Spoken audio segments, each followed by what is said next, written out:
براءة من الله ورسوله إلى الذين عاهدتم من المشركين।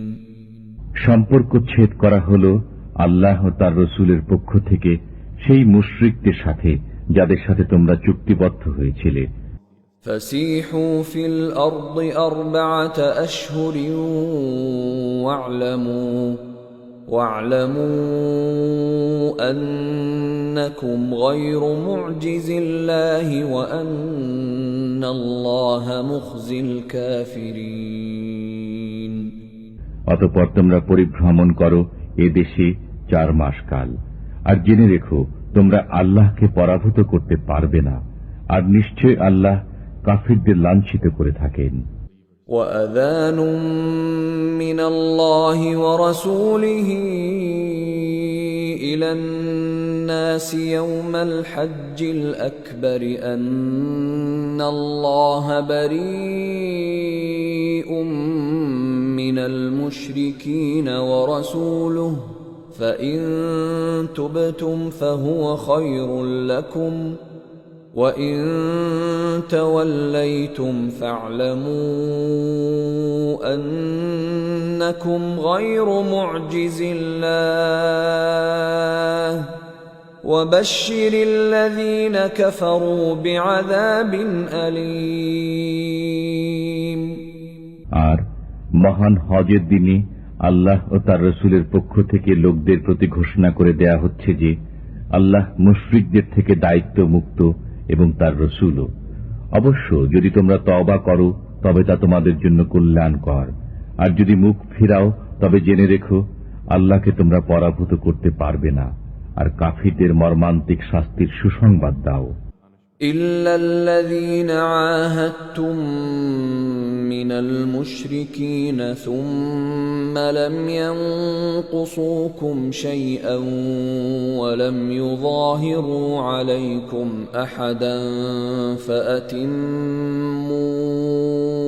إليهم عهدهم إلى مدتهم إن الله يحب المتقين।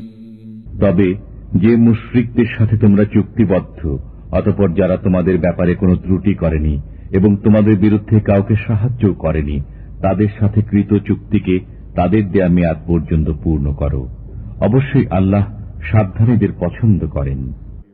فَإِذَا انسَلَخَ الْأَشْهُرُ الْحُرُمُ فَاقْتُلُوا الْمُشْرِكِينَ حَيْثُ وَجَدتُّمُوهُمْ وَخُذُوهُمْ وَاحْصُرُوهُمْ وَاقْعُدُوا لَهُمْ كُلَّ مَرْصَدٍ فَإِن تَابُوا وَأَقَامُوا الصَّلَاةَ وَآتَوُا الزَّكَاةَ فَخَلُّوا سَبِيلَهُمْ إِنَّ اللَّهَ غَفُورٌ رَّحِيمٌ। অতঃপর নিষিদ্ধ মাস অতিবাহিত হলে মুশরিকদের হত্যা করো যেখানে তাদের পাও, তাদের বন্দী করো এবং অবরোধ করো, আর প্রত্যেক ঘাঁটিতে তাদের সন্ধানে ওঁত পেতে বসে থাকো। কিন্তু যদি তারা তওবা করে, নামাজ কায়েম করে, যাকাত আদায় করে, তবে তাদের পথ ছেড়ে দাও। নিশ্চয়ই আল্লাহ অতি ক্ষমাশীল, পরম দয়ালু। وَإِنْ أَحَدٌ مِّنَ الْمُشْرِكِينَ اسْتَجَارَكَ فَأَجِرْهُ حَتَّى يَسْمَعَ كَلَامَ اللَّهِ ثُمَّ أَبْلِغْهُ مَأْمَنَهُ ذَلِكَ بِأَنَّهُمْ قَوْمٌ لَّا يَعْلَمُونَ। আর মুশরিকদের কেউ যদি তোমার কাছে আশ্রয় প্রার্থনা করে তবে তাকে আশ্রয় দেবে যাতে সে আল্লাহর কালাম শুনতে পায়, অতঃপর তাকে তার নিরাপদ স্থানে পৌঁছে দেবে। এটি এজন্য যে এরা জ্ঞান রাখে না। كيف يكون للمشركين عهد عند الله وعند رسوله إلا الذين عاهدتم عند المسجد الحرام فما استقاموا لكم فاستقيموا لهم ইন্নাল্লাহা ইউহিব্বুল মুত্তাকিন। মুশরিকদের চুক্তি আল্লাহর নিকট ও তাঁর রাসূলের নিকট কিরূপে বলবৎ থাকবে? তবে যাদের সাথে তোমরা চুক্তি সম্পাদন করেছ মসজিদুল হারামের নিকট, অতঃপর যে পর্যন্ত তারা তোমাদের জন্য সরল থাকে তোমরাও তাদের জন্য সরল থাকো। নিঃসন্দেহে আল্লাহ সাবধানীদের পছন্দ করেন। كيف وإن يظهروا عليكم لا يرقبوا فيكم إلا ولا ذمة يرضونكم بأفواههم وتأبى قلوبهم وأكثرهم فاسقون। কিরূপে? তারা তোমাদের উপর জয়ী হলে তোমাদের আত্মীয়তার ও অঙ্গীকারে কোনো মর্যাদা দেবে না। তারা মুখে তোমাদের সন্তুষ্ট করে, কিন্তু তাদের অন্তরসমূহ তা অস্বীকার করে, আর তাদের অধিকাংশ প্রতিশ্রুতি ভঙ্গকারী। اشتروا بآيات الله ثمنا قليلا فصدوا عن سبيله إنهم ساء ما كانوا يعملون। তারা আল্লাহর আয়াতসমূহ নগণ্য মূল্যে বিক্রয় করে, অতঃপর লোকদের নিবৃত রাখে তার পথ থেকে। তারা যা করে চলছে তা অতি নিকৃষ্ট। لا يرقبون في مؤمن إلا ولا ذمة وأولئك هم المعتدون। তারা মর্যাদা দেয় না কোনো মুসলমানের ক্ষেত্রে আত্মীয়তার আর না অঙ্গীকারের, আর তারাই সীমা লঙ্ঘনকারী। فإن تابوا وأقاموا الصلاة وآتوا الزكاة فإخوانكم في الدين ونفصل الآيات لقوم يعلمون। অবশ্যই তারা যদি তওবা করে, নামাজ কায়েম করে আর যাকাত আদায় করে, তবে তারা তোমাদের দ্বীনী ভাই। আর আমি বিধানসমূহে জ্ঞানী লোকদের জন্য সবিস্তারে বর্ণনা করে থাকি। وَإِن نَكَثُوا أَيْمَانَهُم مِّن بَعْدِ عَهْدِهِمْ وَطَعَنُوا فِي دِينِكُمْ فَقَاتِلُوا أَئِمَّةَ الْكُفْرِ إِنَّهُمْ لَا أَيْمَانَ لَهُمْ لَعَلَّهُمْ يَنْتَهُونَ। আর যদি ভঙ্গ করে তারা তাদের শপথ প্রতিশ্রুতির পর এবং বিদ্রূপ করে তোমাদের দিন সম্পর্কে, তবে কুফর প্রধানদের সাথে যুদ্ধ করো, কারণ এদের কোনো শপথ নেই যাতে তারা ফিরে আসে। ألا تقاتلون قوما نكثوا أيمانهم وهموا بإخراج الرسول وهم بدؤوكم أول مرة أتخشونهم فالله أحق أن تخشوه إن كنتم مؤمنين। তোমরা কি সেই দলের সাথে যুদ্ধ করবে না যারা ভঙ্গ করেছে নিজেদের শপথ এবং সংকল্প নিয়েছে রসুলকে বহিষ্কারের? আর এরাই প্রথম তোমাদের সাথে বিবাদের সূত্রপাত করেছে। তোমরা কি তাদের ভয় করো? অথচ তোমাদের ভয়ের অধিকতর যোগ্য হলেন আল্লাহ, যদি তোমরা মুমিন হও। قاتلوهم يعذبهم الله بأيديكم ويخزهم وينصركم عليهم ويشف صدور قوم مؤمنين। যুদ্ধ করো ওদের সাথে, আল্লাহ তোমাদের হস্তে তাদের শাস্তি দেবেন, তাদের লাঞ্ছিত করবেন, তাদের বিরুদ্ধে তোমাদের জয়ী করবেন এবং মুসলমানদের অন্তরসমূহ শান্ত করবেন। ويذهب غيظ قلوبهم ويتوب الله على من يشاء والله عليم حكيم। এবং তাদের মনের ক্ষোভ দূর করবেন, আর আল্লাহ যার প্রতি ইচ্ছা ক্ষমাশীল হবেন। আল্লাহ সর্বজ্ঞ প্রজ্ঞাময়। أم حسبتم أن تتركوا ولما يعلم الله الذين جاهدوا منكم ولم يتخذوا من دون الله ولا رسوله ولا المؤمنين وليجة والله خبير بما تعملون। তোমরা কি মনে করো যে তোমাদের ছেড়ে দেওয়া হবে এমনি, যতক্ষণ না আল্লাহ জেনে নেবেন তোমাদেরকে যুদ্ধ করেছে এবং কে আল্লাহ, তার রসুল ও মুসলমানদের ব্যতীত অন্য কাউকে অন্তরঙ্গ বন্ধুরূপে গ্রহণ করা থেকে বিরত রয়েছে? আর তোমরা যা করো সে বিষয়ে আল্লাহ সবিশেষ অবহিত।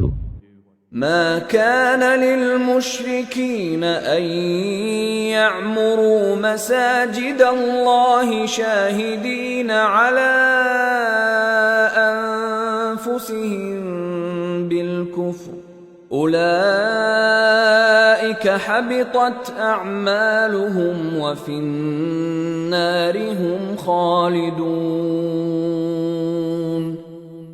মুশরিকরা যোগ্যতা রাখে না আল্লাহর মসজিদ আবাদ করার, যখন তারা নিজেরাই নিজেদের কুফরির স্বীকৃতি দিচ্ছে।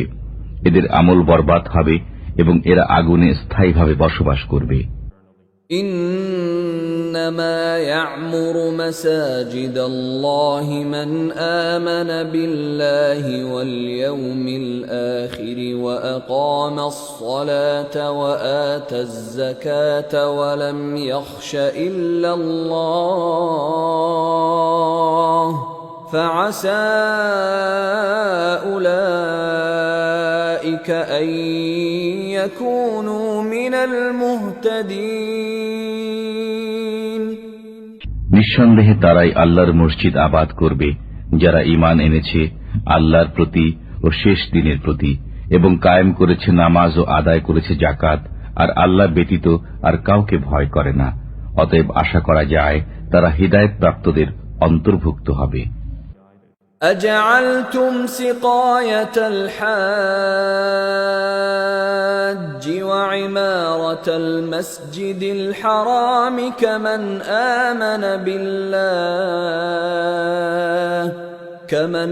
آمن بالله واليوم الآخر وجاهد في سبيل الله لا يستوون عند الله والله لا يهدي القوم الظالمين। তোমরা কি হাজীদের পানি সরবরাহ ও মসজিদুল হারাম আবাদকরণকে সেই লোকের সমান মনে করো যে ঈমান রাখে আল্লাহ ও শেষ দিনের প্রতি এবং যুদ্ধ করেছে আল্লাহর রাহে? এরা আল্লাহর দৃষ্টিতে সমান নয়, আর আল্লাহ জালিম লোকদের হিদায়াত করেন না। الذين آمنوا وهاجروا وجاهدوا في سبيل الله بأموالهم وأنفسهم أعظم درجة عند الله وأولئك هم الفائزون।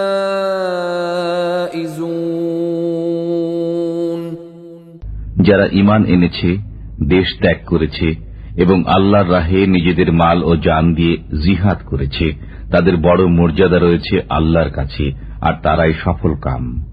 يبشرهم ربهم برحمة منه ورضوان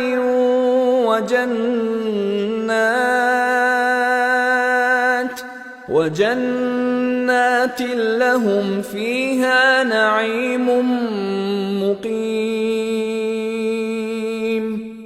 তাদের সুসংবাদ দিচ্ছেন তাদের পরওয়ারদিগার স্বীয় দয়া ও সন্তোষের এবং জান্নাতের, যেখানে আছে তাদের জন্য স্থায়ী শান্তি। খালিদিন ফিহা আবাদা إن الله عنده أجر عظيم তথা তারা থাকবে চিরদিন। নিঃসন্দেহে আল্লাহর কাছে আছে মহাপুরস্কার। يا أيها الذين آمنوا لا تتخذوا آباءكم وإخوانكم أولياء إن استحبوا الكفر على الإيمان ومن يتولهم منكم فأولئك هم الظالمون হে ঈমানদারগণ, তোমরা স্বীয় পিতা ও ভাইদেরকে অভিভাবক রূপে গ্রহণ করো না, যদি তারা ঈমান অপেক্ষা কুফরকে ভালোবাসে, আর তোমাদের যারা তাদের অভিভাবক রূপে গ্রহণ করে তারা সীমা লঙ্ঘনকারী। قل إن كان آباؤكم وأبناؤكم وإخوانكم وأزواجكم وعشيرتكم وأموال اقترفتموها وتجارة تخشون كسادها ومساكن ترضونها أحب إليكم من الله ورسوله وجهاد في سبيله فتربصوا حتى يأتي الله بأمره والله لا يهدي القوم الفاسقين বলো, তোমাদের নিকট যদি তোমাদের পিতা, তোমাদের সন্তান, তোমাদের ভাই, তোমাদের পত্নী, তোমাদের গোত্র, তোমাদের অর্জিত ধন সম্পদ, তোমাদের ব্যবসা যা বন্ধ হয়ে যাওয়ার ভয় করো এবং তোমাদের বাসস্থান যাকে তোমরা পছন্দ করো, আল্লাহ, তার রসুল ও তাঁর রাহে জিহাদ করা থেকে অধিক প্রিয় হয়, তবে অপেক্ষা করো আল্লাহর বিধান আসা পর্যন্ত, আর আল্লাহ ফাসিক সম্প্রদায়কে হিদায়াত করেন না। لقد نصركم الله في مواطن كثيرة ويوم حنين إذ أعجبتكم كثرتكم فلم تغن عنكم شيئا وضاقت عليكم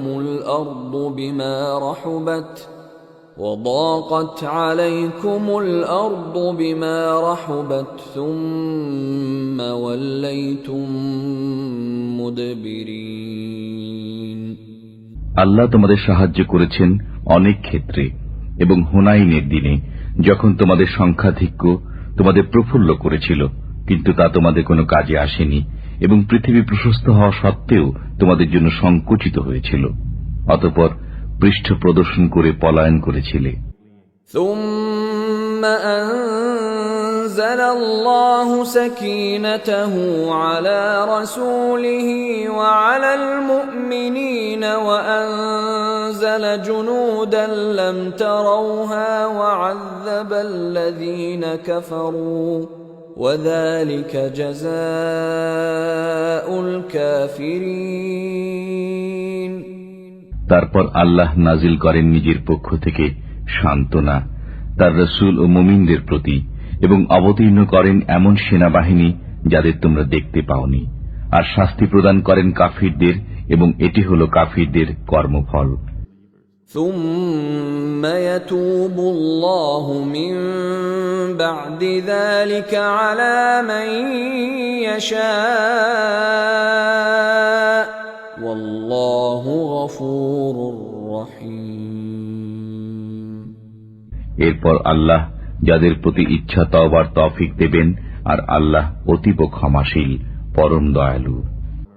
يا أيها الذين آمنوا إنما المشركون نجس فلا يقربوا المسجد الحرام بعد عامهم هذا وإن خفتم عيلة فسوف يغنيكم الله من فضله إن شاء ইন্নাল্লাহা আলীমুন হাকীম। হে ঈমানদারগণ, মুশরিকরা তো অপবিত্র, সুতরাং এ বছরের পর তারা যেন মসজিদুল হারামের নিকট না আসে। আর যদি তোমরা দারিদ্র্যের আশঙ্কা করো, তবে আল্লাহ চাইলে নিজ করুণায় ভবিষ্যতে তোমাদের অভাব মুক্ত করে দেবেন। নিঃসন্দেহে আল্লাহ সর্বজ্ঞ, প্রজ্ঞাময়। قاتلوا الذين لا يؤمنون بالله ولا باليوم الآخر ولا يحرمون ما حرم الله ورسوله ولا يدينون دين الحق من الذين أوتوا الكتاب حتى يعطوا الجزية عن يد وهم صاغرون। তোমরা যুদ্ধ করো আহলে কিতাবের ওই লোকদের সাথে যারা আল্লাহ ও রোজ হাসরে ঈমান রাখে না, আল্লাহ ও তার রাসূল যা হারাম করে দিয়েছেন তা হারাম করে না এবং গ্রহণ করে না সত্য ধর্ম, যতক্ষণ না করজোরে তারা জিজিয়া প্রদান করে। وقالت اليهود عزير ابن الله وقالت النصارى المسيح ابن الله ذلك قولهم بأفواههم يضاهئون قول الذين كفروا من قبل قاتلهم الله أنى يؤفكون। ইহুদিরা বলে উজাইর আল্লাহর পুত্র এবং নাসারারা বলে মসীহ আল্লাহর পুত্র। এ হচ্ছে তাদের মুখের কথা। এরা পূর্ববর্তী কাফিরদের মতো কথা বলে। আল্লাহ এদের ধ্বংস করুন, এরা কোন উল্টো পথে চলে যাচ্ছে।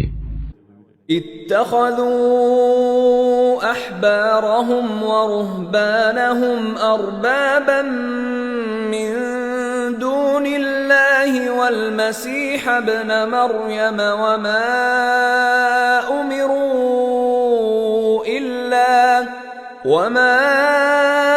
أمروا إلا ليعبدوا إلها واحدا لا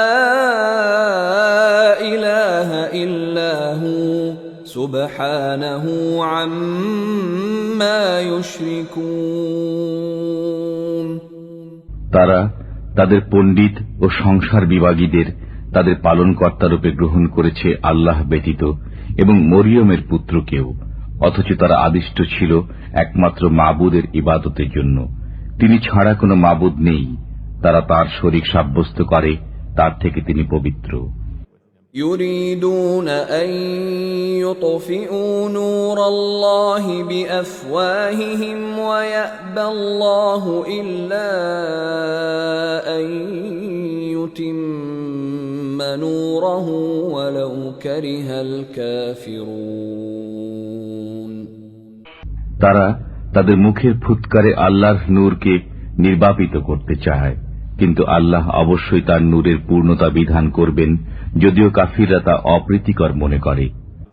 هو الذي أرسل رسوله بالهدى ودين الحق ليظهره على الدين كله ولو كره المشركون। তিনি প্রেরণ করেছেন আপন রসুলকে হেদায়েত ও সত্য দিন সহকারে, যেন এ দিনকে অপরাপর দিনের উপর জয়যুক্ত করেন, যদিও মুশরিকরা তা অপ্রীতিকর মনে করে।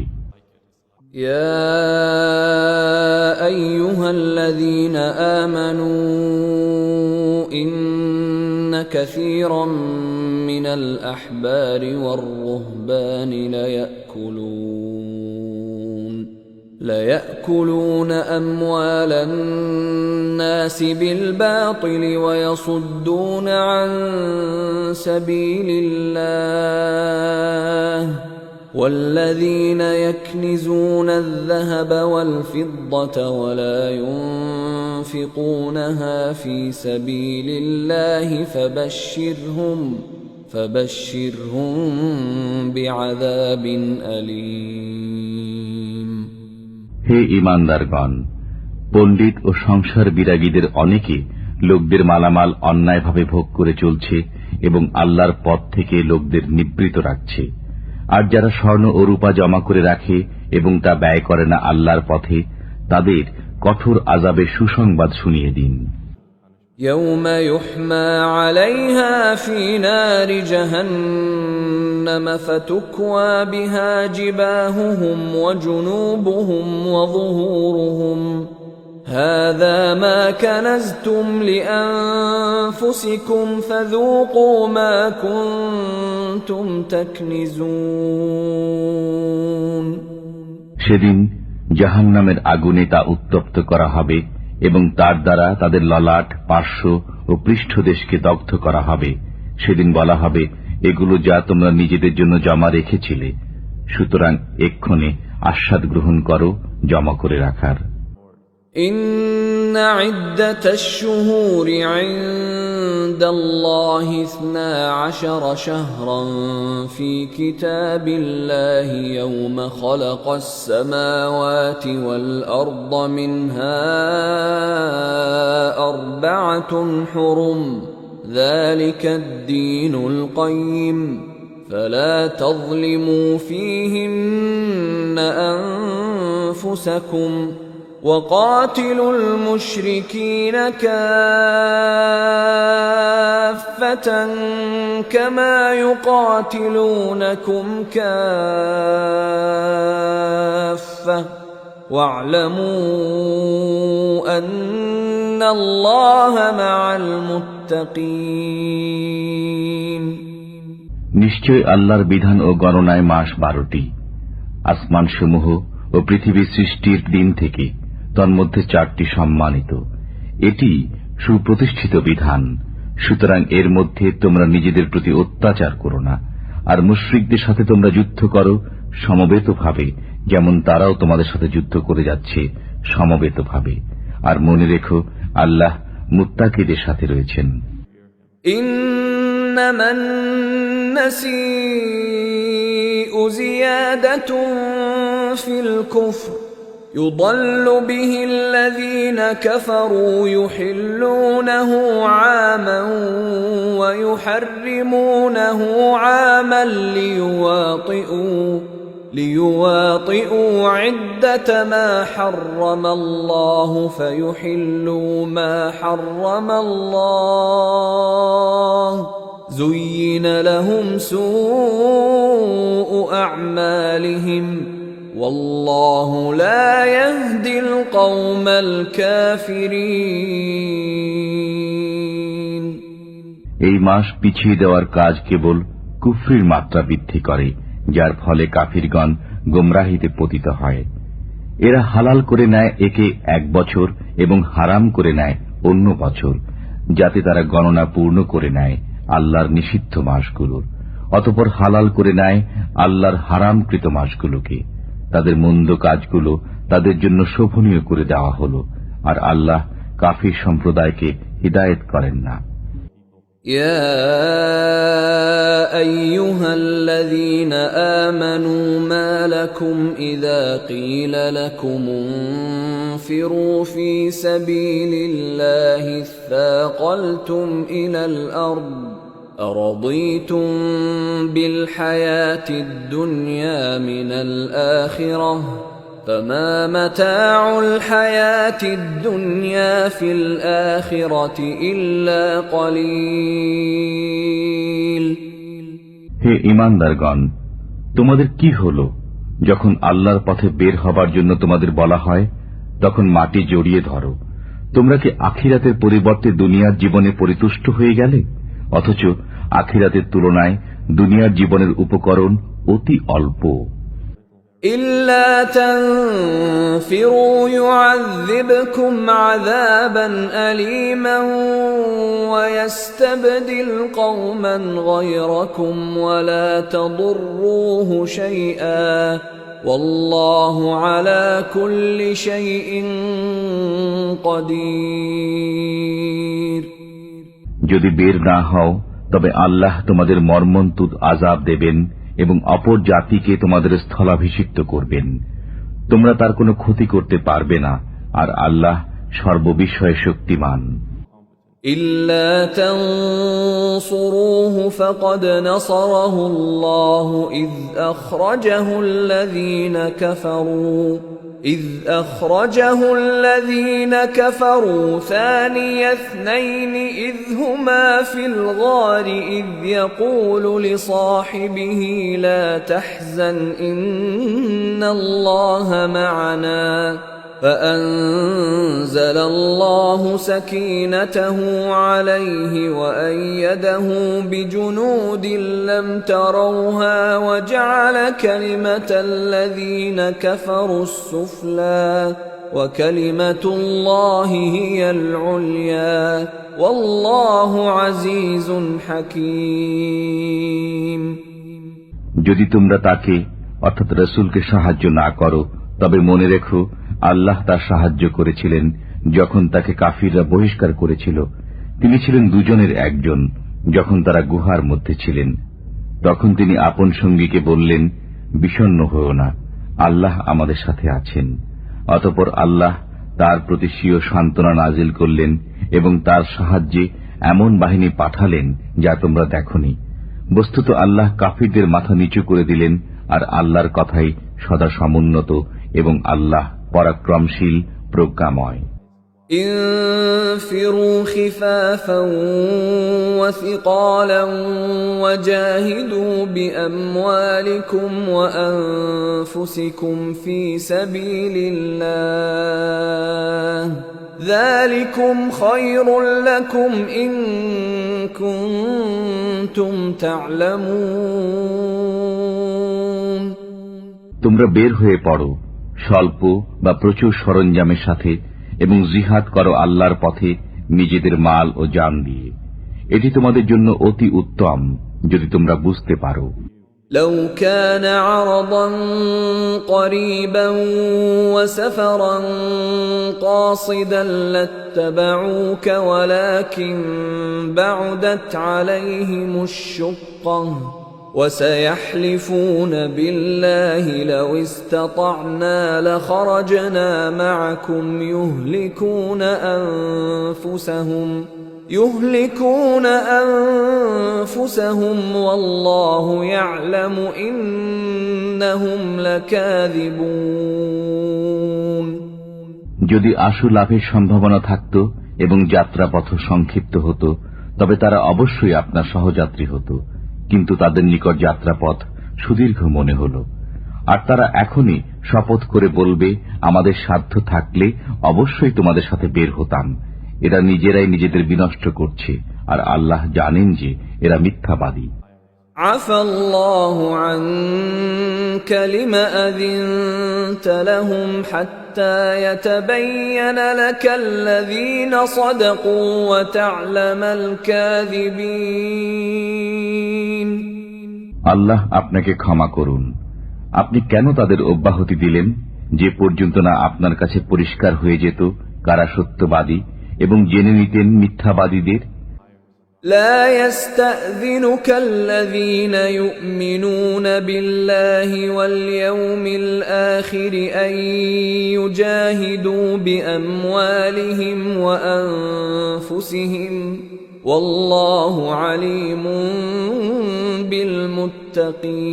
بالمتقين। আল্লাহ রোজ কিয়ামতের প্রতি যাদের ঈমান রয়েছে তারা মাল ও জান দ্বারা জিহাদ করা থেকে আপনার কাছে অব্যাহতি কামনা করবে না, আর আল্লাহ সাবধানীদের ভালো জানেন। إنما يستأذنك الذين لا يؤمنون بالله واليوم الآخر وارتابت قلوبهم فهم في ريبهم يترددون। নিঃসন্দেহে তারাই আপনার কাছে অব্যাহতি চায় যারা আল্লাহ রোজ কিয়ামতে ঈমান রাখে না এবং তাদের অন্তর সন্দেহগ্রস্ত হয়ে পড়েছে। সুতরাং সন্দেহের আবর্তে তারা ঘুরপাক খেয়ে চলছে। ولو أرادوا الخروج لأعدوا له عدة ولكن كره الله بعاثهم فثبطهم وقيل اقعدوا مع القاعدين আর যদি তারা বের হবার সংকল্প নিত তবে অবশ্যই কিছু সরঞ্জাম প্রস্তুত রাখত, কিন্তু তাদের উত্থান আল্লাহর পছন্দ নয়, তাই তাদের নিবৃত রাখলেন এবং আদেশ হল উপবিষ্ট লোকদের সাথে তোমরা বসে থাকো। لو خرجوا فيكم ما زادوكم إلا خبالا ولأوضعوا خلالكم يبغونكم الفتنة وفيكم سماعون لهم والله عليم بالظالمين যদি তোমাদের সাথে তারা বের হতো তবে তোমাদের অনিষ্ট ছাড়া আর কিছু বৃদ্ধি করত না, আর অশ্ব ছুটাত তোমাদের মধ্যে বিভেদ সৃষ্টির উদ্দেশ্যে, আর তোমাদের মাঝে রয়েছে তাদের গুপ্তচর। বস্তুত আল্লাহ জালিমদের ভালোভাবেই জানেন। لقد ابتغوا الفتنة من قبل وقلبوا لك الأمور حتى جاء الحق وظهر أمر الله حتى جاء الحق وظهر أمر الله وهم كارهون তারা পূর্ব থেকেই বিভেদ সৃষ্টির সুযোগ সন্ধানে ছিল এবং আপনার কার্যসমূহ ওলট পালট করে দিচ্ছিল। শেষ পর্যন্ত সত্য প্রতিশ্রুতি এসে গেল এবং জয়ী হল আল্লাহর হুকুম, যে অবস্থায় তারা মন্দ বোধ করল। ومنهم من يقول ائذن لي ولا تفتني ألا في الفتنة سقطوا وإن جهنم لمحيطة بالكافرين আর তাদের কেউ বলে, আমাকে অব্যাহতি দিন এবং পথভ্রষ্ট করবেন না। শুনে রাখো, তারা তো পূর্ব থেকে পথভ্রষ্ট এবং নিঃসন্দেহে জাহান্নাম এই কাফিরদের পরিবেষ্টন করে রয়েছে। إن تصبك حسنة تسؤهم وإن تصبك مصيبة يقولوا قد أخذنا أمرنا من قبل ويتولوا وهم فرحون আপনার কোনো কল্যাণ হলে তারা মন্দ বোধ করে এবং কোনো বিপদ উপস্থিত হলে তারা বলে, আমরা পূর্ব থেকেই নিজেদের কাজ সামলে নিয়েছি, এবং ফিরে যায় উল্লসিত মনে। قل لن يصيبنا إلا ما كتب الله لنا هو مولانا وعلى الله فليتوكل المؤمنون আপনি বলুন, আমাদের কাছে কিছুই পৌঁছবে না, কিন্তু যা আল্লাহ আমাদের জন্য রেখেছেন তিনি আমাদের কার্যনির্বাহক। আল্লাহর উপরই মুমিনদের ভরসা করা উচিত। قل هل تربصون بنا إلا إحدى الحسنيين ونحن نتربص بكم أن يصيبكم الله بعذاب من عنده أو بأيدينا فتربصوا إنا معكم متربصون আপনি বলুন, তোমরা তো আমাদের জন্য দুকল্যাণের একটি প্রত্যাশা করো, আর আমরা প্রত্যাশায় আছি তোমাদের জন্য যে আল্লাহ তোমাদের আযাব দান করুক নিজের পক্ষ থেকে অথবা আমাদের হস্তে। সুতরাং তোমরা অপেক্ষা করো, আমরাও তোমাদের সাথে অপেক্ষমান। قل أنفقوا طوعا أو كرها لن يتقبل منكم إنكم كنتم قوما فاسقين আপনি বলুন, তোমরা ইচ্ছায় অর্থ ব্যয় করো বা অনিচ্ছায়, তোমাদের থেকে তা কখনো কবুল হবে না। তোমরা নাফরমানের দল। وما منعهم أن تقبل منهم نفقاتهم إلا أنهم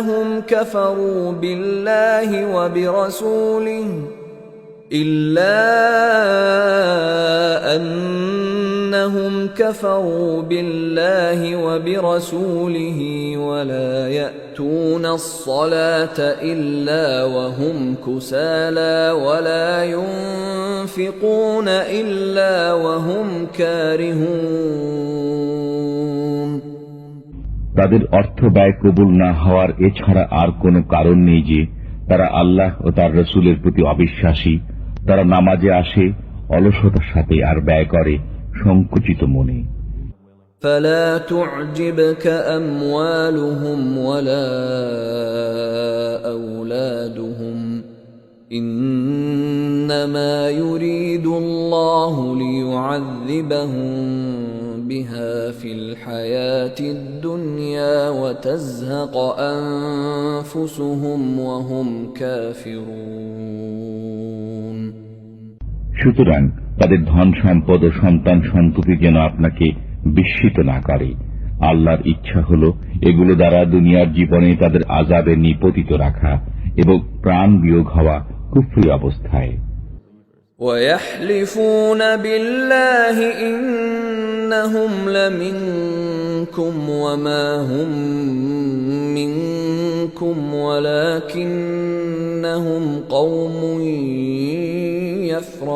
يفرقون তারা আল্লাহর নামে হলফ করে বলে যে তারা তোমাদেরই অন্তর্ভুক্ত, অথচ তারা তোমাদের অন্তর্ভুক্ত নয়। অবশ্য তারা তোমাদের ভয় করে। لو يجدون ملجأ أو مغارات أو مدخلا لولوا إليه وهم يجمحون তারা কোনো আশ্রয়স্থল, কোনো গুহা বা মাথা গোঁজার ঠাঁই পেলে সেদিকে পলায়ন করবে দ্রুত গতিতে। ومنهم من يلمزك في الصدقات فإن أعطوا منها رضوا وإن لم يعطوا منها إذا هم يسخطون তাদের মধ্যে এমন লোক রয়েছে যারা সদকা বন্টনে আপনাকে দোষারোপ করে। এর থেকে কিছু পেলে সন্তুষ্ট হয় এবং না পেলে বিক্ষুব্ধ হয়। ولو أنهم رضوا ما آتاهم الله ورسوله وقالوا حسبنا الله سيؤتينا الله من فضله ورسوله إنا إلى الله راغبون কতই না ভালো হতো যদি তারা সন্তুষ্ট হতো আল্লাহ ও তার রাসূলের উপর এবং বলতো আল্লাহই আমাদের জন্য যথেষ্ট। আল্লাহ আমাদের দেবেন নিজ করুণায় এবং তার রাসূলও। আমরা শুধু আল্লাহকেই কামনা করি। إنما الصدقات للفقراء والمساكين والعاملين عليها والمؤلفة قلوبهم وفي الرقاب والغارمين وفي سبيل الله وابن السبيل فريضة من الله والله عليم حكيم যাকাত হলো কেবল ফকির, মিসকিন, যাকাত আদায়কারী ও যাদের চিত্ত আকর্ষণ প্রয়োজন তাদের হক, এবং তা দাস মুক্তির জন্য, ঋণগ্রস্তদের জন্য, আল্লাহর পথে জিহাদকারীদের জন্য এবং মুসাফিরদের জন্য এই হল আল্লাহর নির্ধারিত বিধান। আল্লাহ সর্বজ্ঞ, প্রজ্ঞাময়। ومنهم الذين يؤذون النبي ويقولون هو أذن قل أذن خير لكم يؤمن بالله ويؤمن للمؤمنين ورحمة للذين آمنوا منكم والذين يؤذون رسول الله لهم عذاب أليم আর তাদের মধ্যে কেউ কেউ নবীকে ক্লেশ দেয় এবং বলে এ লোকটি তো কান সর্বস্ব। আপনি বলে দিন কান হলেও তোমাদেরই মঙ্গলের জন্য। আল্লাহর উপর বিশ্বাস রাখে এবং বিশ্বাস রাখে মুসলমানদের কথার উপর। বস্তুত তোমাদের মধ্যে যারা ঈমানদার তাদের জন্য তিনি রহমত বিশেষ, আর যারা আল্লাহর রাসূলের প্রতি কুৎসা রটনা করে তাদের জন্য রয়েছে বেদনাদায়ক আযাব। يحلفون بالله لكم ليرضوكم والله ورسوله أحق أن يرضوه إن كانوا مؤمنين। তোমাদের সামনে আল্লাহর কসম খায় যাতে তোমাদের রাজি করাতে পারে। অবশ্য তারা যদি ঈমানদার হয়ে থাকে তবে আল্লাহকে এবং তার রাসূলকে রাজি করা অত্যন্ত জরুরি। ألم يعلموا أنه من يحادد الله ورسوله فأن له نار جهنم خالدا فيها ذلك الخزي العظيم। তারা কি একথা জেনে নেয়নি যে আল্লাহর সাথে এবং তার রাসূলের সাথে যে মোকাবিলা করে তার জন্য নির্ধারিত রয়েছে দোজখ, তাতে সবসময় থাকবে। এটি হল মহা অপমান। يحذر المنافقون أن تنزل عليهم سورة تنبئهم بما في قلوبهم قل استهزئوا إن الله مخرج ما تحذرون। মুনাফিকরা এ ব্যাপারে ভয় করে যে মুসলমানদের উপর না এমন কোন সূরা নাজিল হয় যাতে তাদের অন্তরের গোপন বিষয় অবহিত করা হবে। সুতরাং আপনি বলে দিন, ঠাট্টা বিদ্রুপ করতে থাকো, আল্লাহ তা অবশ্যই প্রকাশ করবেন যার ব্যাপারে তোমরা ভয় করছো।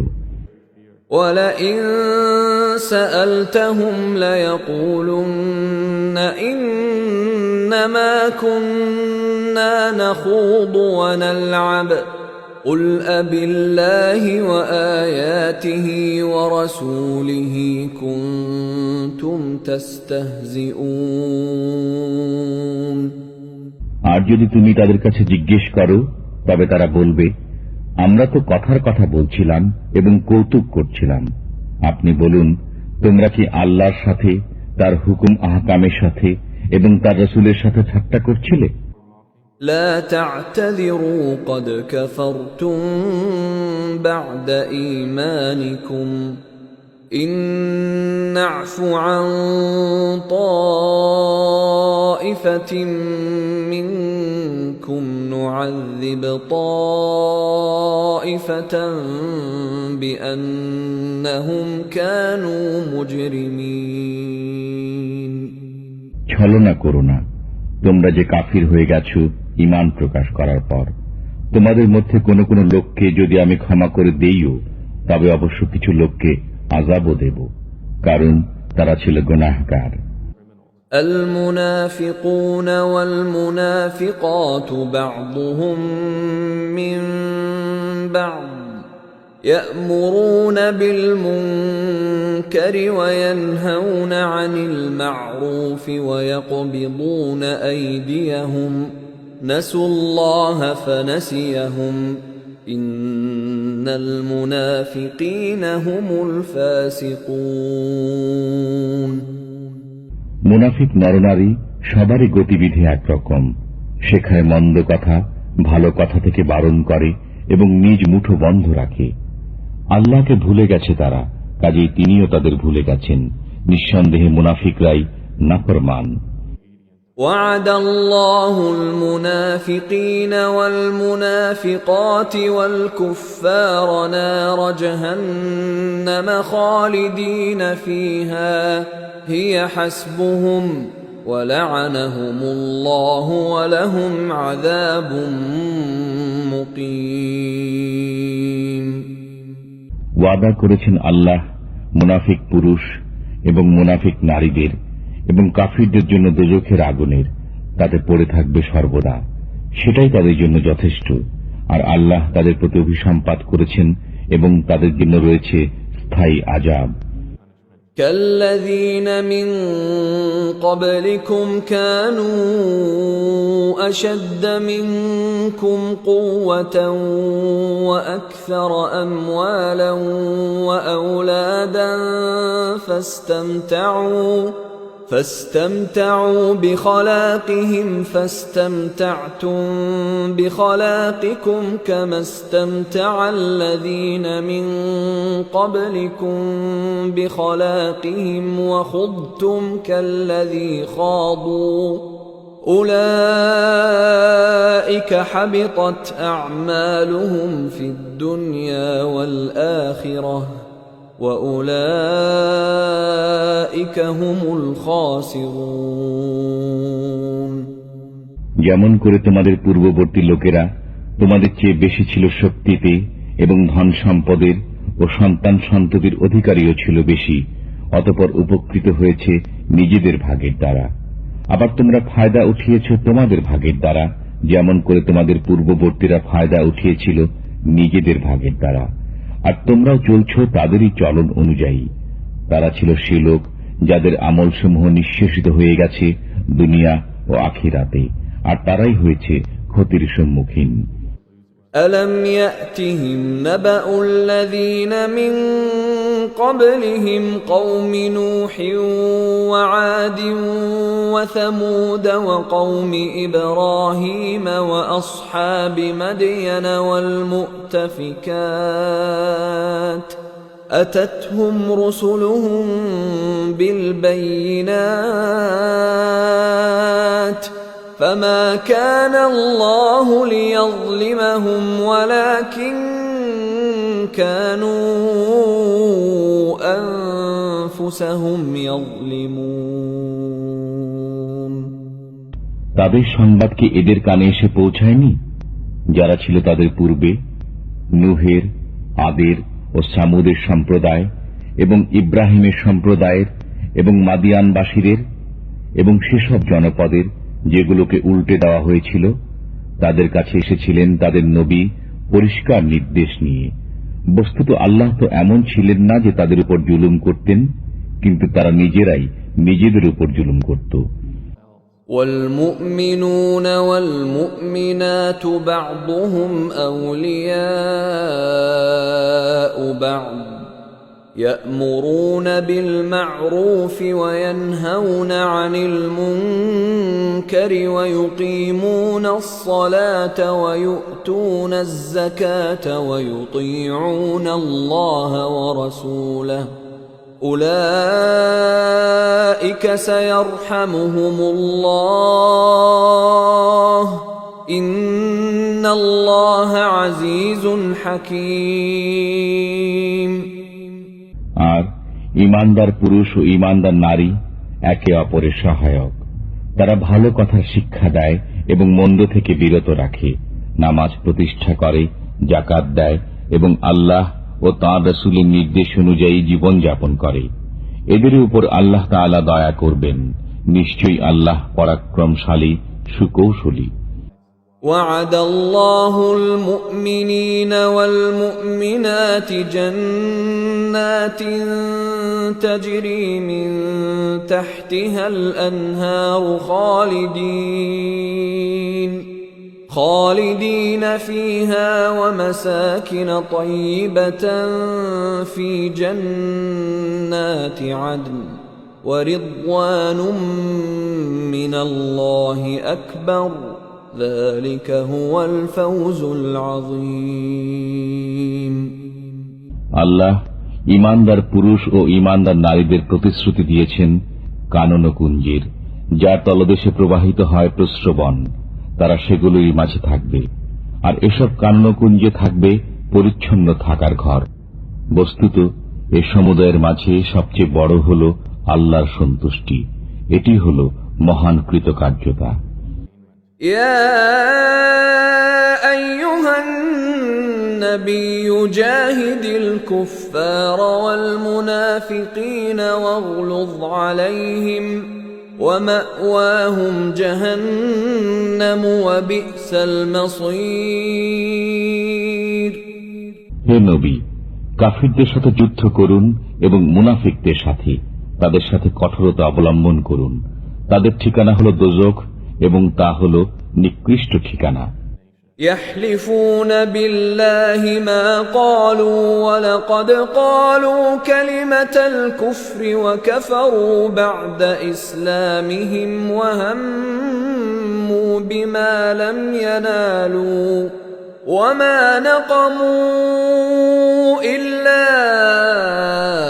أن أغناهم الله ورسوله من فضله فإن يتوبوا يك خيرا لهم وإن يتولوا يعذبهم الله عذابا أليما في الدنيا والآخرة وما لهم في الأرض من ولي ولا نصير। তারা কসম খায় যে আমরা বলিনি, অথচ নিঃসন্দেহে তারা বলেছে কুফরি বাক্য এবং মুসলমান হবার পর অস্বীকৃতি জ্ঞাপনকারী হয়েছে। আর তারা কামনা করেছিল এমন বস্তুর যা তারা প্রাপ্ত হয়নি। আর এসব তারই পরিণতি ছিল যে আল্লাহ ও তাঁর রাসূল তাদেরকে সম্পদশালী করে দিয়েছিলেন নিজের অনুগ্রহের মাধ্যমে। বস্তুত এরা যদি তওবা করে নেয় তবে তাদের জন্য মঙ্গল, আর যদি তা না মানে তবে তাদেরকে আযাব দেবেন আল্লাহ তাআলা, বেদনাদায়ক আযাব দুনিয়া ও আখিরাতে। অতএব বিশ্ব চরাচরে তাদের জন্য কোনো সাহায্যকারী সমর্থক নেই। ومنهم من عاهد الله لئن آتانا من فضله لنصدقن ولنكونن من الصالحين। তাদের মধ্যে কেউ কেউ রয়েছে যারা আল্লাহ তাআলার সাথে ওয়াদা করেছিল যে তিনি যদি আমাদের প্রতি অনুগ্রহ দান করেন তবে অবশ্যই আমরা ব্যয় করব এবং সৎকর্মীদের অন্তর্ভুক্ত হয়ে থাকব। فَلَمَّا آتَاهُم مِّن فَضْلِهِ بَخِلُوا بِهِ وَتَوَلَّوْا وَهُم مُّعْرِضُونَ। অতঃপর যখন তাদেরকে স্বীয় অনুগ্রহের মাধ্যমে দান করা হয় তখন তাতে কার্পণ্য করেছে এবং কৃত ওয়াদা থেকে ফিরে গিয়েছে তা ভেঙে দিয়ে।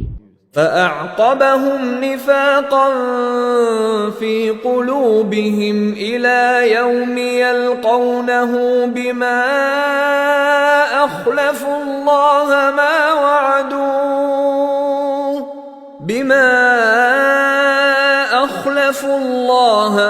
وعدوه وبما كانوا يكذبون। তারপর এরই পরিণতিতে তাদের অন্তরে কপটতা স্থান করে নিয়েছে সেদিন পর্যন্ত যেদিন তারা তাঁর সাথে গিয়ে মিলবে। তা এজন্য যে তারা আল্লাহর সাথে কৃত ওয়াদা লঙ্ঘন করেছিল এবং এজন্য যে তারা মিথ্যা কথা বলত। ألم يعلموا أن الله يعلم سرهم ونجواهم وأن الله علام الغيوب। তারা কি জেনে নেয়নি যে আল্লাহ তাদের রহস্য ও সলা পরামর্শ সম্পর্কে অবগত এবং আল্লাহ খুব ভালো করে জানেন সমস্ত গোপন বিষয়। الذين يلمزون المطوعين من المؤمنين في الصدقات والذين لا يجدون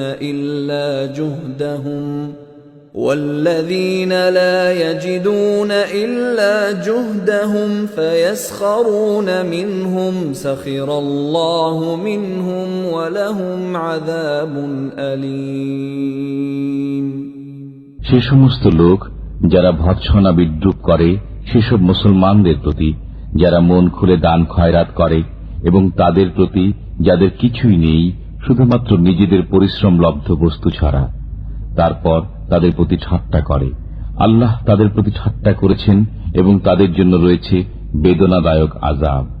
استغفر لهم أو لا تستغفر لهم إن تستغفر لهم 70 مرة فلن يغفر الله لهم ذلك بأنهم كفروا بالله ورسوله والله لا يهدي القوم الفاسقين তুমি তাদের জন্য ক্ষমা প্রার্থনা করো আর না করো। যদি তুমি তাদের জন্য 70 বারও ক্ষমা প্রার্থনা করো, তথাপি কখনই তাদেরকে আল্লাহ ক্ষমা করবেন না। তা এজন্য যে তারা আল্লাহকে এবং তার রসুলকে অস্বীকার করেছে। বস্তুত আল্লাহ নাফরমানদেরকে পথ দেখান না। فرح المخلفون بمقعدهم خلاف رسول الله وكرهوا أن يجاهدوا بأموالهم وأنفسهم في سبيل الله وقالوا لا تنفروا في الحر قل نار جهنم أشد حرا لو كانوا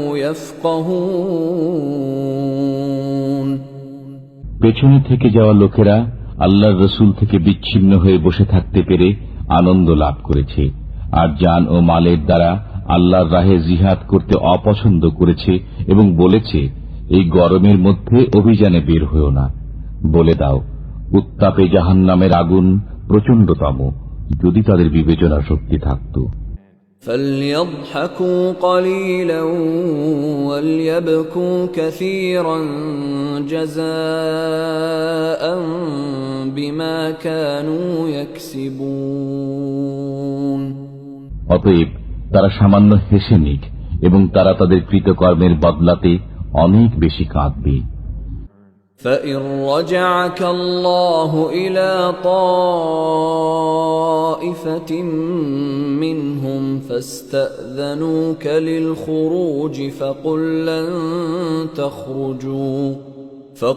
لن تخرجوا معي أبدا ولن تقاتلوا معي عدوا إنكم رضيتم بالقعود أول مرة فاقعدوا مع الخالفين বস্তুত আল্লাহ যদি তোমাকে তাদের মধ্য থেকে কোন শ্রেণী বিশেষের দিকে ফিরিয়ে নিয়ে যান এবং অতঃপর তারা তোমার কাছে অভিযানে বেরোবার অনুমতি কামনা করে, তবে তুমি বলো যে তোমরা কখনো আমার সাথে বেরোবে না এবং আমার পক্ষ হয়ে কোন শত্রুর সাথে যুদ্ধ করবে না। তোমরা তো প্রথমবারে বসে থাকা পছন্দ করেছ, কাজেই পেছনে পড়ে থাকা লোকদের সাথে বসে থাকো। ولا تصل على أحد منهم مات أبدا ولا تقم على قبره إنهم كفروا بالله ورسوله وماتوا وهم فاسقون আর তাদের মধ্য থেকে কারো মৃত্যু হলে তার উপর কখনো নামাজ পড়বেন না এবং তার কবরে দাঁড়াবেন না। তারা তো আল্লাহর প্রতি অস্বীকৃতি জ্ঞাপন করেছে এবং রসুলের প্রতিও। বস্তুত তারা নাফরমান অবস্থায় মৃত্যুবরণ করেছে। ولا تعجبك أموالهم وأولادهم إنما يريد الله أن يعذبهم بها في الدنيا وتزهق أنفسهم وهم كافرون আর বিস্মিত হয়ো না তাদের ধন সম্পদ ও সন্তান সন্ততির দরুন। আল্লাহ তো এই চান যে এসবের কারণে তাদেরকে আযাবের ভেতরে রাখবেন দুনিয়ায় এবং তাদের প্রাণ নির্গত হওয়া পর্যন্ত যেন তারা কাফিরই থাকে। وَإِذَا أُنزِلَتْ سُورَةٌ أَنْ آمِنُوا بِاللَّهِ وَجَاهِدُوا مَعَ رَسُولِهِ اسْتَأْذَنَكَ أُولُو الطَّوْلِ مِنْهُمْ وَقَالُوا ذَرْنَا نَكُن مَّعَ الْقَاعِدِينَ আর যখন নাজিল হয় কোন সূরা যে তোমরা ঈমান আনো আল্লাহর উপর তার রাসূলের সাথে একাত্ম হয়ে, তখন বিদায় কামনা করে তাদের সামর্থ্যবান লোকেরা এবং বলে আমাদের অব্যাহতি দিন যাতে আমরা নিষ্ক্রিয়ভাবে বসে থাকা লোকদের সাথে থেকে যেতে পারি।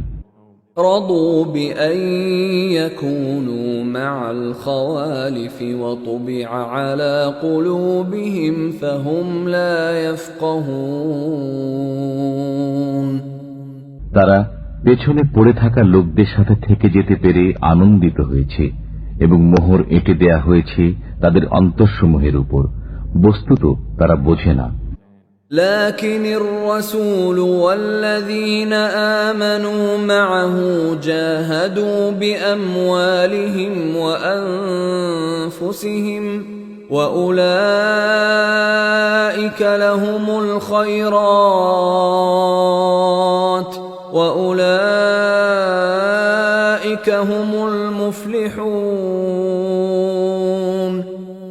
কিন্তু রসুল এবং সেসব লোক যারা ঈমান এনেছে তার সাথে তারা যুদ্ধ করেছে নিজেদের জান ও মালের দ্বারা, তাদেরই জন্য নির্ধারিত রয়েছে কল্যাণসমূহ এবং তারাই মুক্তির লক্ষ্যে উপনীত হয়েছে।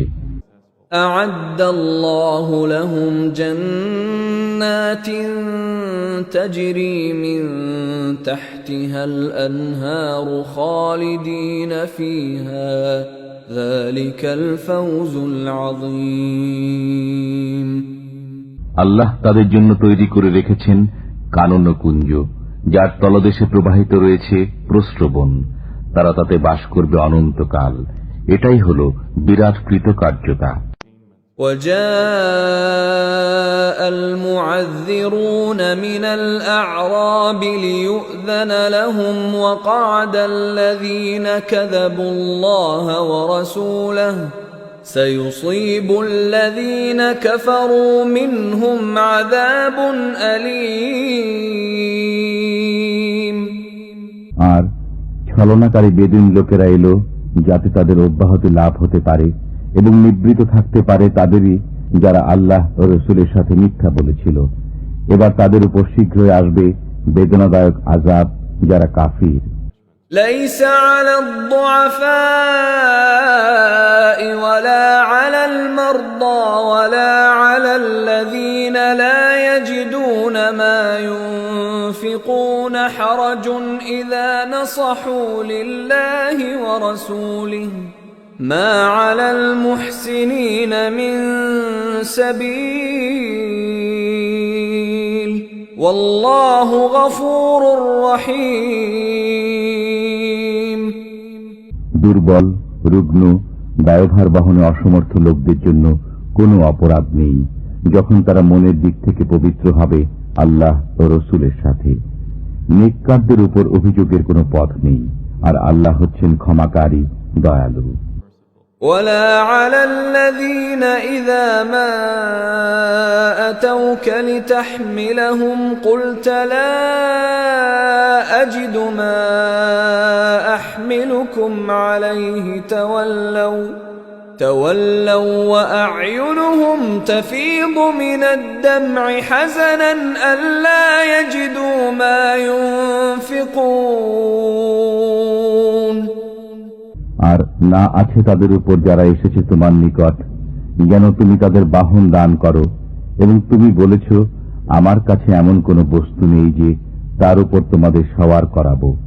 তখন তারা ফিরে গেছে, অথচ তখন তাদের চোখ দিয়ে অশ্রু বইছিল এই দুঃখে যে তারা এমন কোনো বস্তু পাচ্ছে না যা ব্যয় করবে।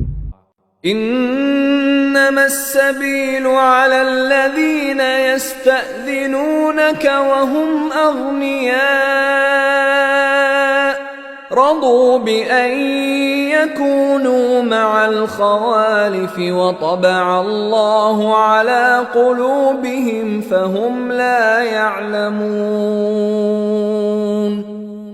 অভিযোগের পথ তো তাদের ব্যাপারে রয়েছে যারা তোমার নিকট অব্যাহতি কামনা করে, অথচ তারা সম্পদশালী, যারা পেছনে পড়ে থাকা লোকদের সাথে থাকতে পেরে আনন্দিত হয়েছে, আর আল্লাহ মোহর এঁটে দিয়েছেন তাদের অন্তরসমূহে, বস্তুত তারা জানতেও পারেনি। يعتذرون إليكم إذا رجعتم إليهم قل لا تعتذروا لن نؤمن لكم قد نبأنا الله من أخباركم وسيرى الله عملكم ورسوله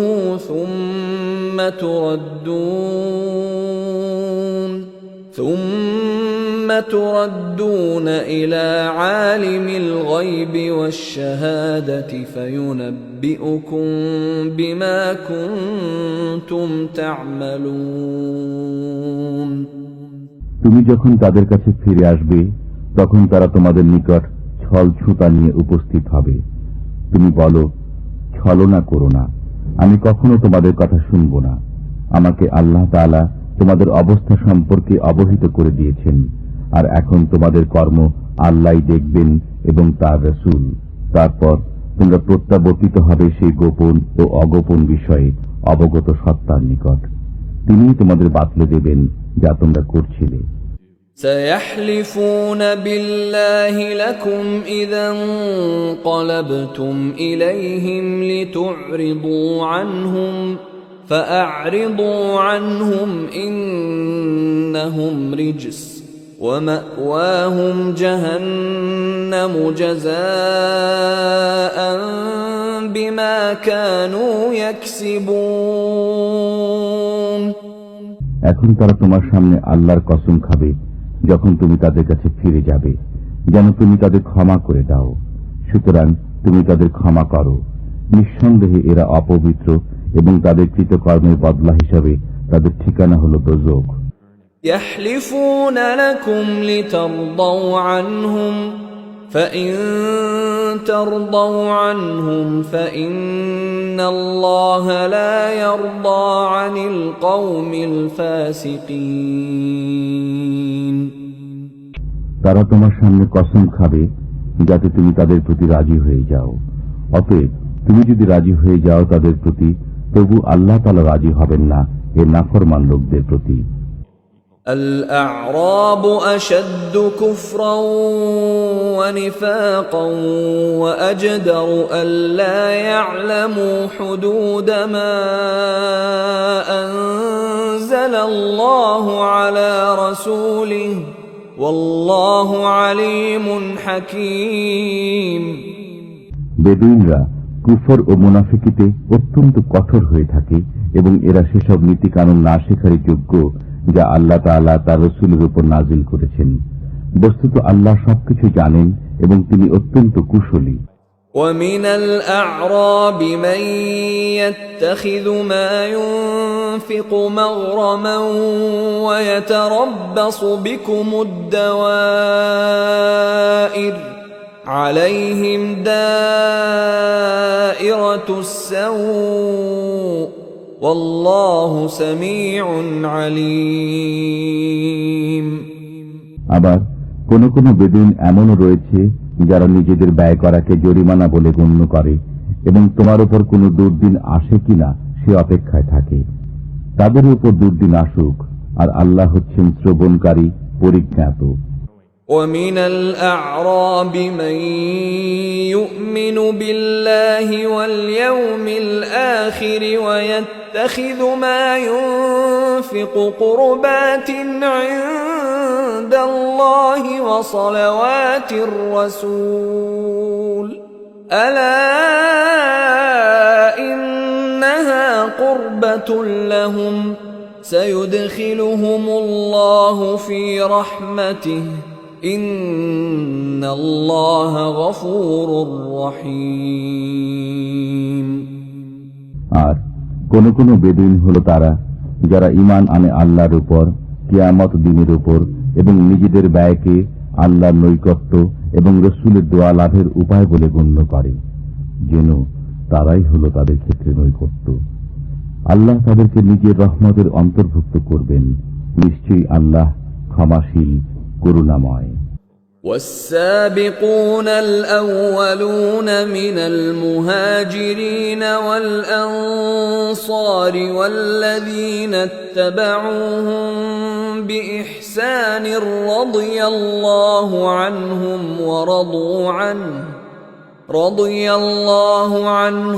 ورضوا عنه وأعد لهم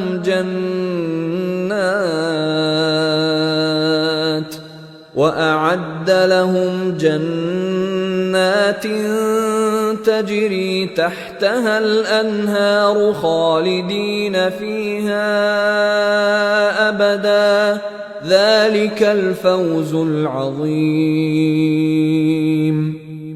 আর যারা সর্বপ্রথম হিজরতকারী ও আনসারদের মাঝে পুরাতন এবং যারা তাদের অনুসরণ করেছে, আল্লাহ সে সমস্ত লোকের প্রতি সন্তুষ্ট হয়েছেন এবং তারাও তাঁর প্রতি সন্তুষ্ট হয়েছে।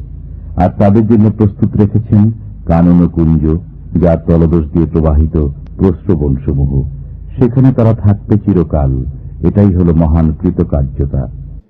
وَمِمَّنْ حَوْلَكُمْ مِنَ الْأَعْرَابِ مُنَافِقُونَ وَمِنْ أَهْلِ الْمَدِينَةِ مَرَدُوا عَلَى النِّفَاقِ لَا تَعْلَمُهُمْ نَحْنُ نَعْلَمُهُمْ سَنُعَذِّبُهُمْ مرتين ثم يردون إلى عذاب عظيم। আর কিছু কিছু তোমার আশেপাশের মুনাফিক এবং কিছু লোক মদিনাবাসী কঠোর মুনাফিকিতে অনড়। তুমি তাদের জানো না, আমি তাদের জানি। আমি তাদেরকে আযাব দান করব দুবার, তারপর তাদেরকে নিয়ে যাওয়া হবে মহা আযাবের দিকে। وآخرون اعترفوا بذنوبهم خلطوا عملا صالحا وآخر سيئا عسى الله أن يتوب عليهم إن الله غفور رحيم। আর কোন কোন লোক রয়েছে যারা নিজেদের পাপ স্বীকার করেছে, তারা নিশ্চিত করেছে একটি নেক কাজ ও অন্য একটি বদ কাজ। শীঘ্রই আল্লাহ হয়তো তাদেরকে ক্ষমা করে দেবেন। নিঃসন্দেহে আল্লাহ ক্ষমাশীল, করুণাময়। خذ من أموالهم صدقة تطهرهم وتزكيهم بها وصل عليهم إن صلاتك سكن لهم والله سميع عليم। তাদের মালামাল থেকে যাকাত গ্রহণ করো, যাতে তুমি সেগুলোকে পবিত্র করতে এবং সেগুলোকে বরকতময় করতে পারো এর মাধ্যমে। আর তুমি তাদের জন্য দোয়া করো, নিঃসন্দেহে তোমার দোয়া তাদের জন্য সান্ত্বনা স্বরূপ।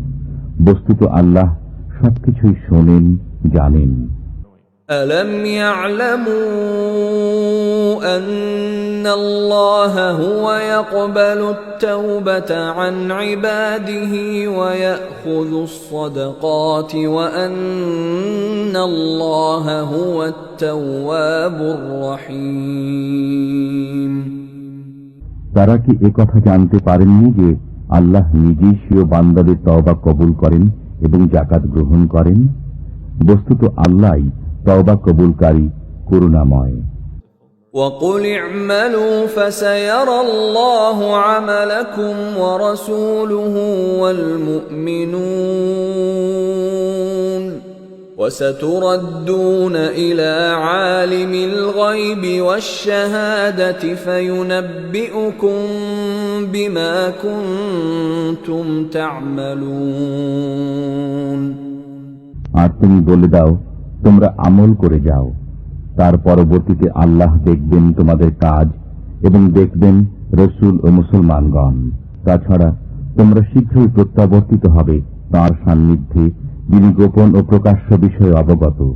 তারপর তিনি জানিয়ে দেবেন তোমাদেরকে যা করতে। وآخرون مرجون لأمر الله إما يعذبهم وإما يتوب عليهم والله عليم حكيم। আবার অনেক লোক রয়েছে যাদের কাজকর্ম আল্লাহর নির্দেশের উপর স্থগিত রয়েছে। তিনি হয় তাদের আযাব দেবেন, না হয় তাদের ক্ষমা করে দেবেন। বস্তুত আল্লাহ সবকিছুই জ্ঞাত, বিজ্ঞতা সম্পন্ন। والذين اتخذوا مسجدا ضرارا وكفرا وتفريقا بين المؤمنين وتفريقا بين المؤمنين وإرصادا لمن حارب الله ورسوله من قبل وليحلفن إن أردنا إلا الحسنى والله يشهد إنهم لكاذبون আর যারা নির্মাণ করেছে মসজিদ জিদের বশে এবং কুফরের তাড়নায় মুমিনদের মধ্যে বিভেদ সৃষ্টির উদ্দেশ্যে এবং ওই লোকদের জন্য ঘাঁটি স্বরূপ যে পূর্ব থেকে আল্লাহ ও তার রসুলের সাথে যুদ্ধ করে আসছে, আর তারা অবশ্যই শপথ করবে যে আমরা কেবল কল্যাণই চেয়েছি। পক্ষান্তরে আল্লাহ সাক্ষী যে তারা সবাই মিথ্যুক। لا تقم فيه أبدا لمسجد أسس على التقوى من أول يوم أحق أن تقوم فيه رجال يحبون أن يتطهروا والله يحب المطهرين তুমি কখনো সেখানে দাঁড়াবে না, তবে যে মসজিদের ভিত্তি রাখা হয়েছে তাকওয়ার উপর প্রথম দিন থেকে, সেটি তোমার দাঁড়াবার যোগ্য স্থান। সেখানে রয়েছে এমন লোক যারা পবিত্রতাকে ভালোবাসে, আর আল্লাহ পবিত্র লোকদের ভালোবাসেন। أفمن أسس بنيانه على تقوى من الله ورضوان خير أم من أسس بنيانه على شفا جرف هار فانهار به في نار جهنم والله لا يهدي القوم الظالمين যে ব্যক্তি স্বীয় গৃহের ভিত্তি রেখেছে আল্লাহর ভয় ও তাঁর সন্তুষ্টির উপর, সে উত্তম না সে ব্যক্তি উত্তম যে স্বীয় গৃহের ভিত্তি রেখেছে কোন গর্তের কিনারায় যা ধসে পড়ার নিকটবর্তী এবং অতঃপর তা ওকে নিয়ে দোজখের আগুনে পতিত হয়, আর আল্লাহ জালিমদের পথ দেখান না। لا يزال بنيانهم الذي بنوا ريبة في قلوبهم إلا أن تقطع قلوبهم والله عليم حكيم তাদের নির্মিত গৃহটি তাদের অন্তরে সদা সন্দেহের উদ্রেক করে যাবে, যে পর্যন্ত না তাদের অন্তরগুলো চৌচির হয়ে যায়, আর আল্লাহ সর্বজ্ঞ প্রজ্ঞাময়। إن الله اشترى من المؤمنين أنفسهم وأموالهم بأن لهم الجنة يقاتلون في سبيل الله فيقتلون ويقتلون وعدا عليه حقا في التوراة والإنجيل والقرآن ومن أوفى بعهده من الله فاستبشروا ببيعكم الذي بايعتم به وذلك هو الفوز العظيم আল্লাহ ক্রয় করে নিয়েছেন মুসলমানদের থেকে তাদের জান ও মাল এই মূল্যে যে তাদের জন্য রয়েছে জান্নাত। তারা যুদ্ধ করে আল্লাহর রাহে, অতঃপর মারে ও মরে। তাওরাত, ইনজিল ও কোরআন তিনি এ সত্য প্রতিশ্রুতিতে অবিচল, আর আল্লাহর যে প্রতিশ্রুতি রক্ষায় কে অধিক। সুতরাং তোমরা আনন্দিত হও সে লেনদেনের উপর যা তোমরা করছো তার সাথে, আর এ হল মহান সাফল্য।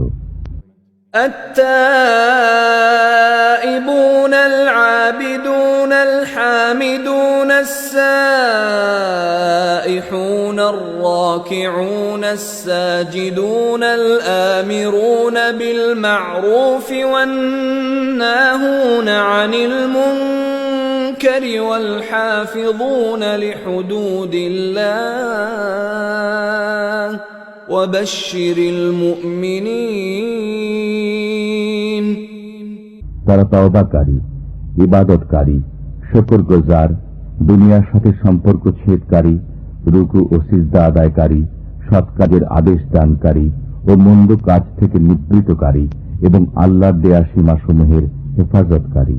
বস্তুত সুসংবাদ দাও ঈমানদারদেরকে। ما كان للنبي والذين آمنوا أن يستغفروا للمشركين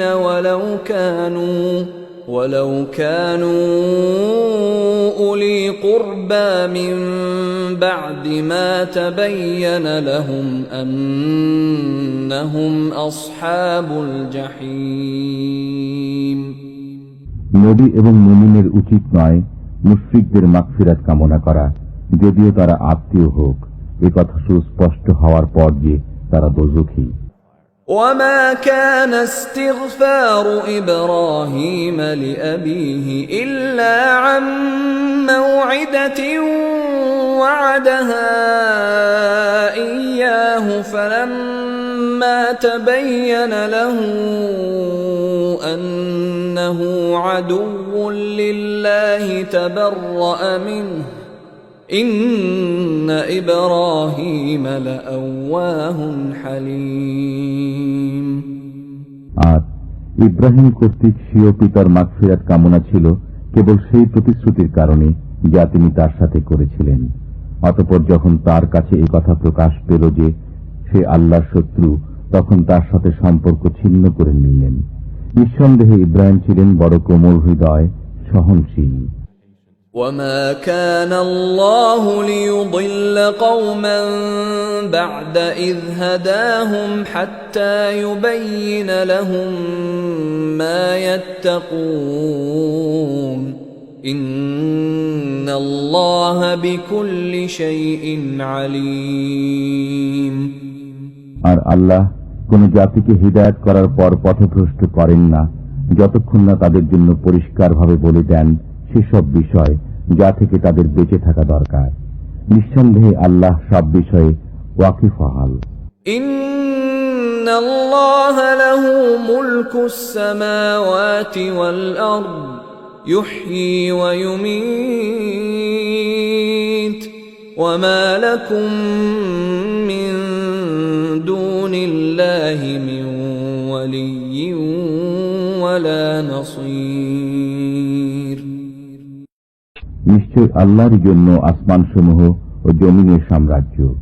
তিনি জিন্দা করেন ও মৃত্যু ঘটান, আর আল্লাহ ব্যতীত তোমাদের জন্য কোনো সহায় নেই, কোনো সাহায্যকারীও নেই। لقد تاب الله على النبي والمهاجرين والأنصار الذين اتبعوه في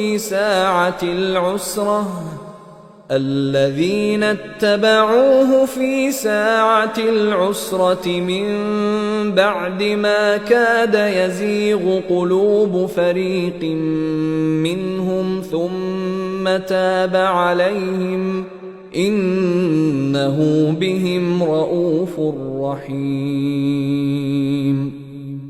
আল্লাহ দয়াশীল নবীর প্রতি এবং মুহাজির ও আনসারদের প্রতি যারা কঠিন মুহূর্তে নবীর সঙ্গে ছিল, যখন তাদের এক দলের অন্তর ফিরে যাওয়ার উপক্রম হয়েছিল, অতঃপর তিনি দয়া পরবশ হন তাদের প্রতি।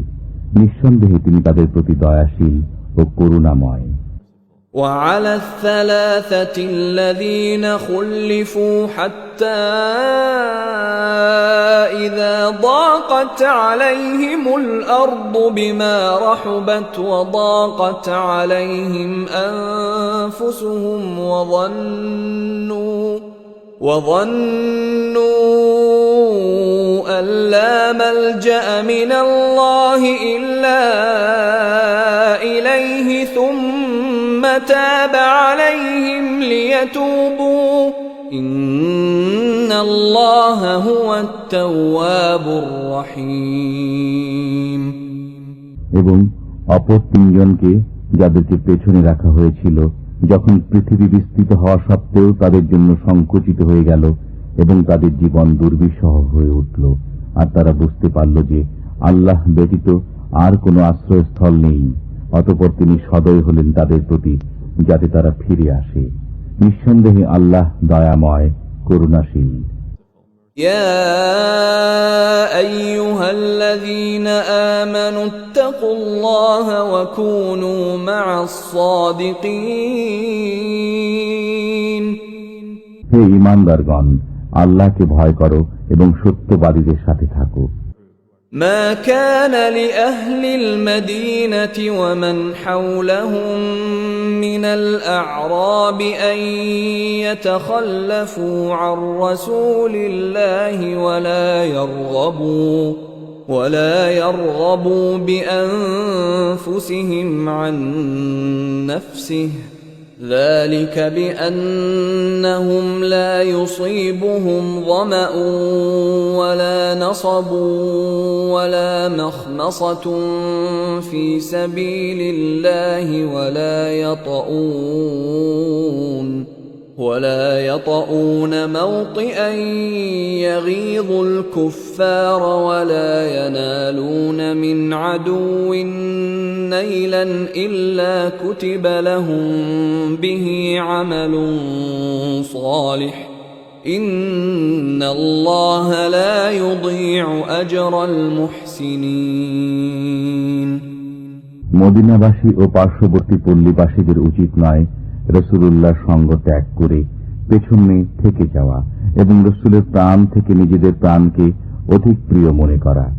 এটি এজন্য যে আল্লাহর পথে যে তৃষ্ণা, ক্লান্তি ও ক্ষুধা তাদের স্পর্শ করে এবং তাদের এমন পদক্ষেপ যা কাফিরদের মনে ক্রোধের কারণ হয়, আর শত্রুদের পক্ষ থেকে তারা যা কিছু প্রাপ্ত হয় তার প্রত্যেকটির পরিবর্তে তাদের জন্য লিখিত হয় নেক আমল। নিঃসন্দেহে আল্লাহ সৎকর্মশীল লোকদের হক নষ্ট করেন না। ولا ينفقون نفقة صغيرة ولا كبيرة ولا يقطعون واديا إلا كتب لهم ليجزيهم الله أحسن ما كانوا يعملون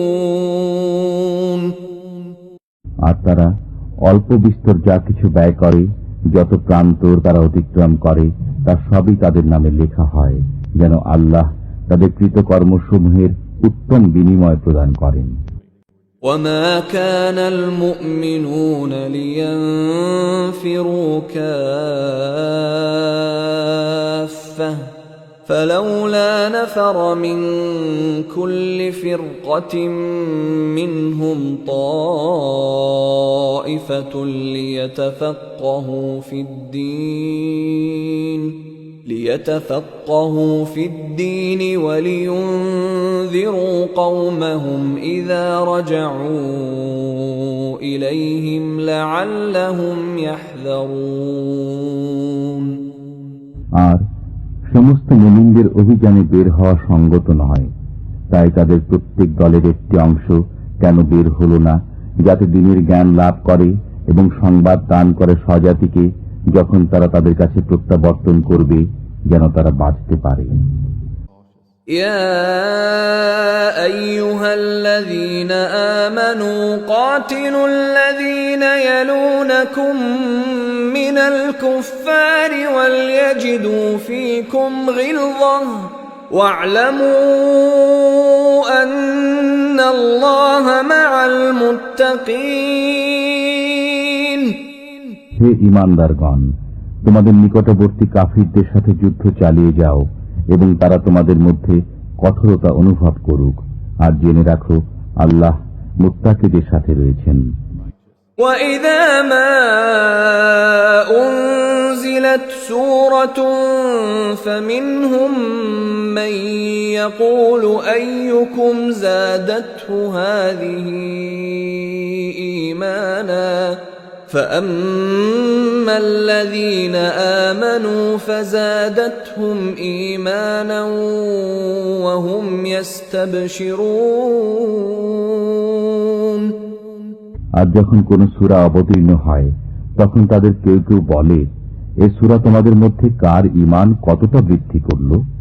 অতএব যারা ঈমানদার, এ সূরা তাদের ঈমান বৃদ্ধি করেছে এবং তারা আনন্দিত হয়েছে। وأما الذين في قلوبهم مرض فزادتهم رجسا إلى رجسهم وماتوا وهم كافرون। বস্তুত যাদের অন্তরে ব্যাধি রয়েছে এটি তাদের কলুষের সাথে আরো কলুষ বৃদ্ধি করেছে এবং তারা কাফির অবস্থায় মৃত্যুবরণ করল। أولا يرون أنهم يفتنون في كل عام مرة أو مرتين ثم